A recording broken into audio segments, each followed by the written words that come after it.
shooting at a high school in Georgia. This is the 8th school shooting of the new school year in the United States. 4 people were...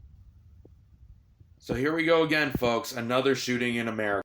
Now, before we get into the regular motions of grief and sadness and then sweeping this under the rug until the next shooting, consider the following. While I do feel sympathy and heartbreak for the kids that suffered through a lot of these tragedies for far too long, this has been an endless cycle done by design. This constant cycle of violence, whether it be in schools, malls, public places, public parks, anywhere across America, even gang violence, all comes down to a systematic problem done up by the establishment to make us violent towards each other. Now, I've been saying this since the first time I saw Bowling for Columbine, the Michael Moore documentary that highlighted the Columbine shooting that happened in Colorado, that we need to look into this problem. We need to look into why people become violent and have this urge to kill one another.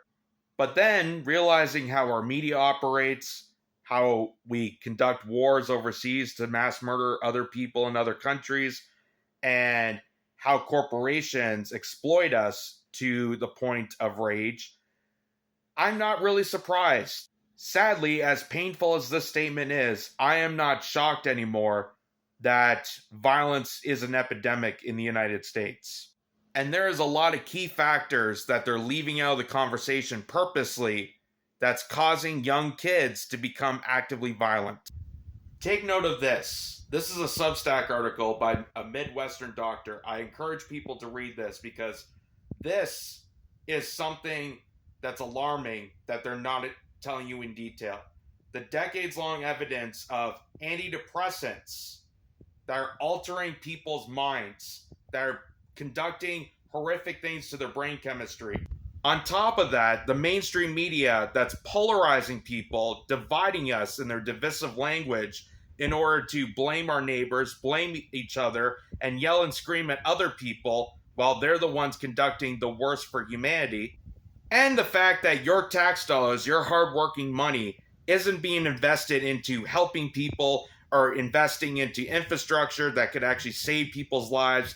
No, it's invested into slaughtering people. The United States has a massive economy on death. So just consider those factors. You have young kids on these drugs that are altering their brain chemistry, making them psychotic. They go to turn on their TV or look at their phones. They see divisive language. They see rhetoric that is used to epitomize people. On top of the United States just being the gludgy, bloodthirsty creams that it is, why wouldn't you expect any different that there will be shootings across America? Even when you see the coverage of these horrific shootings, it's all pandered out. It's all like a playbook. They just go through the motions and ignore it until the next shooting happens. Now, I know some people might be hurtful by the words that I'm saying about this and explain this in detail, but I just want to assure you that I am not here to hurt people. I'm not here to limit down or push down how horrific these scenes are. I am with you 100%. I feel a lot of sympathy for these young kids and for people out in public spaces that are in constant fear that they can be the next victim. And what I'm trying to do, much like other people, is trying to find the cause of these problems, trying to stop this cycle and prevent future violent acts from happening.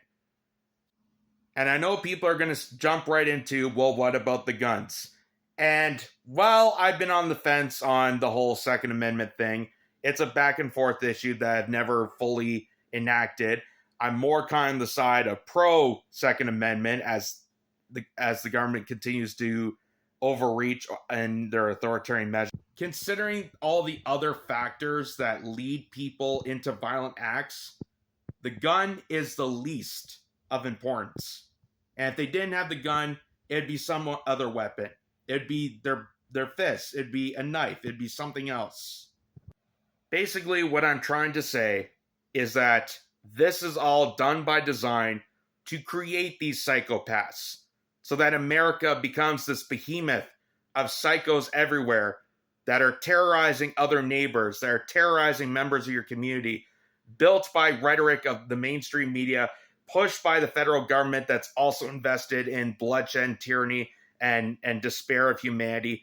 On top of all that, plus the big pharmaceuticals that want to alter people's minds into the force of killing people, how are we not surprised that America is the centerfold of shootings across the United States? So let's break this cycle. Let's come together, break this cycle so that people of all walks of life across America and across the world have a chance to prosperously live safely and happily in their homelands.